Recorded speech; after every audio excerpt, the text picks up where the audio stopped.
जय जय रघुवीर समर्थ समर्थ म्हणतात की नम्रतेने जेवढं काम होतं तेवढं उद्धट बोलून किंवा हार्ड बोलून होत नाही असं समर्थांनी आपल्याला ते सांगितलं।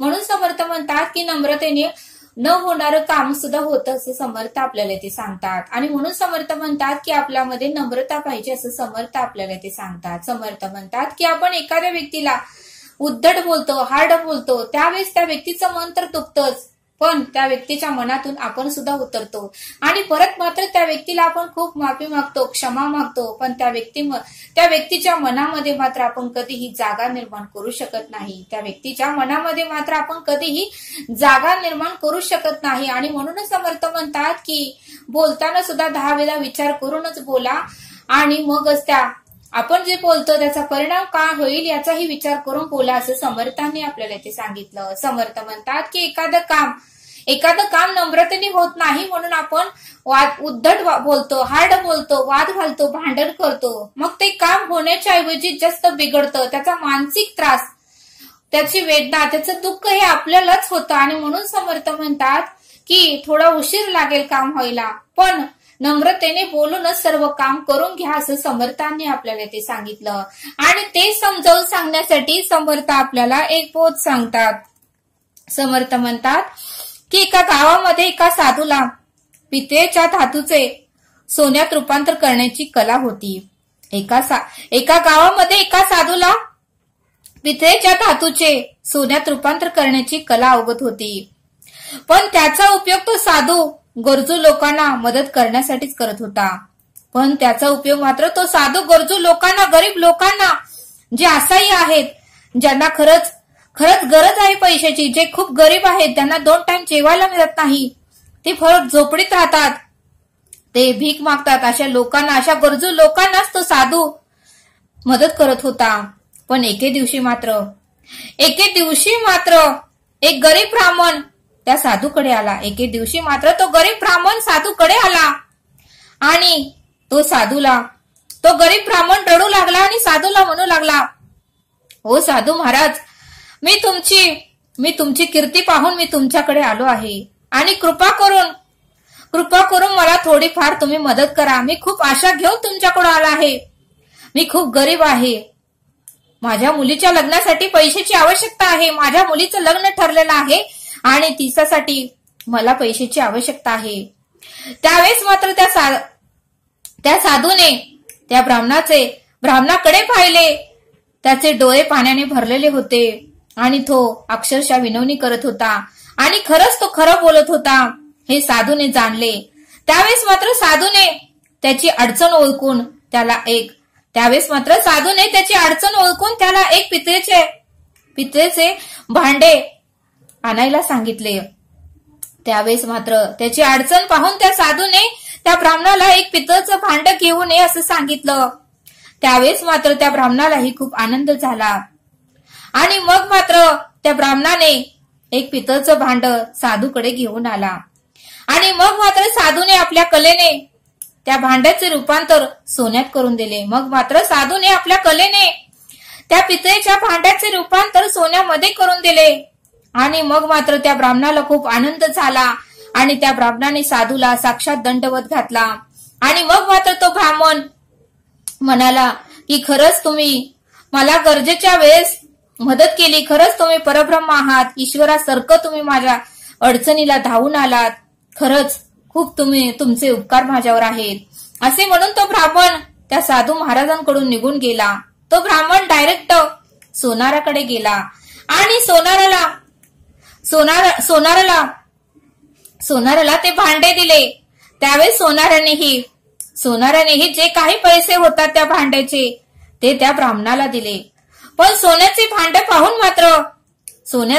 पाहून मात्र त्या सोनाराच्या मनामध्ये संशय आला आणि त्या सोनाराच्या मनामध्ये किंत आला आणि मग मात्र त्या सोनाराने ठरवलं की आता ही सर्व काही प्रकार आपण राजाला सांगायचं। आणि सोनार मात्र राजाकडे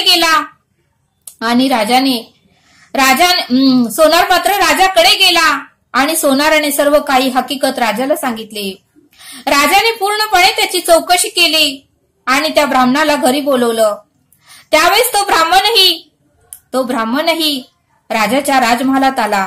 तो ब्राह्मणही राजाच्या राजमहालात आला. आणि मग मात्र ब्राह्मणाला राजाने धमकी दिली की हा प्रकार काय आहे तू मला सांग. त्यावेळेस मात्र ब्राह्मणाकडे दुसरा पर्याय नव्हता आणि ब्राह्मणाने सर्व काही सांगितलं की एका गावामध्ये साधू महाराज आहेत आणि माझ्या मुलीचं लग्न ठरलं होतं. माझ्याकडे पैसा नव्हता म्हणून त्यांनी मला हे पितळचे भांडे आणायला सांगितले आणि त्याचे रूपांतर त्यांनी मला सोन्यात करून दिलं. मग मात्र राजाच्या मनातही लोभाची भावना उत्पन्न झाली. मग मात्र राजाच्या मनातही लोभ निर्माण झाला आणि त्याने साधूला राजवाड्यात बोलवून घेतलं. मग साधूही राजवाड्यात आला आणि राजाने मात्र उद्धटपणे हार्ड भाषा वापरून त्या साधूला सांगितले की तुम्ही मला ही विद्या शिकवा, नाहीतर तुमचं खरं नाही. तुम्ही मला ही विद्या शिकवलीच पाहिजे, नाहीतर तुमचं मी काय करेन हे तुम्हाला मी सांगू शकत नाही. मी तुम्हाला मोठी शिक्षा करेन, त्यावेळेस ती शिक्षा भोगायला तुम्ही तयार राहा. साधूने मात्र राजाचं उद्धट बोलणं ऐकून, राजाचं हार्ड बोलणं ऐकून त्या साधूच्या मनाला वेदना झाल्या, दुःख झालं. साधू म्हणाला एक वेळ मला राजाने फाशीवर चढवलं तरी चालेल, पण या राजाला मी मात्र कला शिकवणार नाही, असं मनातल्या मनात साधू विचार करू लागला. आणि साधूने ठामपणे ठरवलं की मृत्यूसाठी मी तयार आहे, पण या राजाला मात्र मी कला अवगत करून देणार नाही, कला मी शिकवणार नाही. कारण राजाचं बोलणं हे उद्धट होतं, राजाचं बोलणं हे हार्ड होतं, कोणाच्याही व्यक्तीच्या डोळ्यामध्ये पाणी येईल असं त्या राजाने त्या साधूला बोललं होतं. त्यावेळेस मात्र राजाने साधूला 15 दिवसाची मुदत दिली. अन्यथा तुला मी फासावर लटकवेनेच, ही माझी धमकी आहे तुला, असं राजाने साधूला सांगितलं. त्यावेळेस साधूही म्हणाला ठीक आहे, 15 दिवसाची वाट तर का बघता तुम्ही, आता या क्षणाला तुम्ही मला फाशीवर चटवा. 15 दिवसाची राजेसाहेब तुम्ही वाट का बघता, आता एका क्षणाला तुम्ही मला फासावर चढवा. आज ना उद्या मृत्यू माझा होणारच आहे, मी मृत्यूच्या रांगेतच आहे. पण तुमच्यासारख्या व्यक्तीला, तुमच्यासारख्या उद्धट बोलणाऱ्या व्यक्तीला, तुमच्यासारख्या हार्ड बोलणाऱ्या व्यक्तीला मात्र मी कला कधीही शिकवणार नाही. माझं मन तुम्ही तुकवलं, माझ्या डोळ्यात तुम्ही अश्रू आणले. राजे साहेब, मी तुम्हाला कधीही कला शिकवणार नाही, आता या क्षणाला तुम्ही मला फासावर चढवा, असं तो साधू राजाला म्हणाला. त्यावेळेस मात्र राजाकडे काही उत्तर नव्हतं. राजा मात्र शांत बसला आणि साधू मात्र त्याच्या आश्रमाकडे निघून गेला. त्यावेळेस राजा विचार करू लागला की आता काय करावे म्हणजे आपल्याला कला अवगत होईल. मग मात्र राजाने ठरवलं की आपण काहीतरी करायचं, पण साधूकडून हे कला अवगत करूनच घ्यायची. मग मात्र राजाने आपलं सर्व वेश बदलला, भगवे वस्त्र त्याने घातले, सर्व काही सोनं नाणं काढून ठेवलं आणि साधूच्या आश्रमामध्ये गेला आणि साधूंची तो सेवा करू लागला, साधूंची माफी मागू लागला. आणि बरेच दिवस त्याने साधूंची सेवा केली आणि भरपूर दिवस साधूंची सेवा केल्यानंतर मात्र साधू राजावर प्रसन्न झाले. साधूने राजाच्या सेवेवर प्रसन्न होऊन त्याला पितळेपासून सोने तयार करण्याची विद्या शिकवली.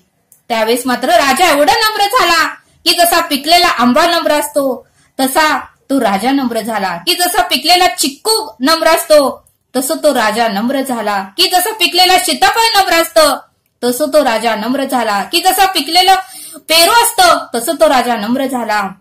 आणि मग मात्र साधूने राजाच्या सेवेवर प्रसन्न होऊन त्याला पितळेपासून सोनं तयार करण्याची विद्या शिकवली. आणि राजा मात्र आनंदात परत महालात परतला. राजाला मात्र खूप आनंद झाला. राजा मात्र महालात परतला आणि साधूला बोलावून घेतले. राजाने साधूला परत राजवाड्यात बोलावून घेतले आणि साधूला विचारले मी तुला विद्या शिकवण्याची आज्ञा केली, त्यावेळेस तू मात्र मला नकार दिला. पण मी तुझ्याजवळ राहून ही कला शिकलो. तुम्ही मला कला कशी काय शिकवली, असं राजा त्या साधूला म्हणाला. त्यावेळेस साधू म्हणाला की महाराज तुम्ही माझी सेवा करून ती कला शिकला आहात. महाराज तुम्ही नम्र झाला होता, तुम्ही माझी खूप सेवा केली, अत्यंत मनापासून तुम्ही सेवा केली. एखाद्या ईश्वराची, एखाद्या गरीब व्यक्तीची कशी सेवा करता येईल तशी तुम्ही माझी सेवा केली. महाराज तुम्ही माझी खूप सेवा केली, ती कला, आणि म्हणूनच मी ती कला तुम्हाला शिकवली. तुम्ही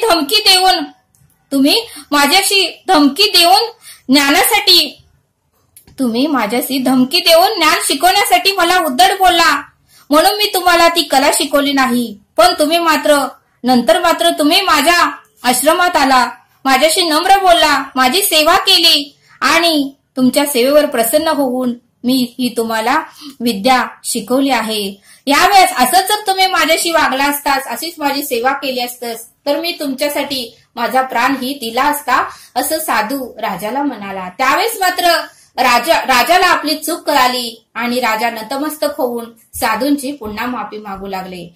म्हणून समर्थ म्हणतात की जे काम उद्धट बोलून, हार्ड बोलून होत नाही, ते काम नम्रतेने होतं, असं समर्थांनी आपल्याला ते सांगितलं. या बोधातून समर्थ म्हणतात की हे शिकायला मिळतं की राजा हार्ड बोलला, उद्धट बोलला, तर राजाला ती विद्या शिकवायला साधूने नकार दिला. पण तोच राजाने पुन्हा वेश बदलला, भगवी वस्त्र लावली, सर्व काही सोने काढून टाकले आणि साधूंकडे बरेच दिवस त्यांनी साधूंची सेवा केली, नम्रतेने बोलू लागला. त्यामुळे साधूही त्याच्या सेवेवर प्रसन्न झाले आणि त्याला सर्व काही कला शिकवली. म्हणून समर्थ म्हणतात की नम्रतेत एवढी शक्ती आहे, सामर्थ्य आहे की अशक्य कामही शक्य होते. आणि म्हणून समर्थ म्हणतात की उद्धट आणि हार्ड बोलून जे काम होत नाही ते नम्रतेने काम होते, असं समर्थांनी आपल्याला ते सांगितलं. तरी आता आपण येथेच थांबूया. धन्यवाद. जय सद्गुरू.